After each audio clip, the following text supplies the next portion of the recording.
Hello বন্ধুরা, সবাইকে good evening. আশা করি সবাই ভালো আছো। আমি এখন একটু ভালো আছি, কারণ ছেলে যে জ্বর এসেছিলো তোমাদের বলেছিলাম, কালকের আপডেট দিয়েছিলাম। আজকে সারাদিন কোনো আপডেট দিতে পারিনি, তাই তোমাদের আপডেট দিয়ে চলে এলাম।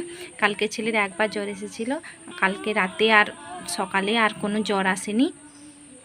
আজকে একবার সকালে জ্বর এসেছিলো, 6টা সাড়ে 6টার দিকে একবার জ্বর এসেছিলো, বেশি নয়, 101 মতন এসেছিলো। তারপর জ্বরের ওষুধ খাওয়াতে জ্বরটা পরপর নেমে গেছে। এখনও পর্যন্ত ছেলের আর জ্বর আসেনি। এই যে দেখো, ছেলে আমার পেছনে ঘুমিয়ে আছে, খালি গায়ে আছে, এখন দেখাতে পাচ্ছি না। এখন মোটামুটি ভালো আছে। দাদুর শরীরটাও এখন ভালো আছে, দাদু উঠে বসে খেতে পারছে। ছেলের আর কোনো প্রবলেম হচ্ছে না, এখন ছেলে সুস্থ আছে। আর দাদু এখন মোটামুটি সুস্থ আছে, ছেলের জ্বর আসেনি। তাও ডাক্তারবাবু পেশাবটা এক্সামিন করতে বলেছে, সেটা পরীক্ষা করে দেখি কি আছে, কি হয়েছে না হয়েছে। আর ভিডিওটি ভালো লাগলে লাইক শেয়ার কমেন্ট করে দিও। Tata, bye bye.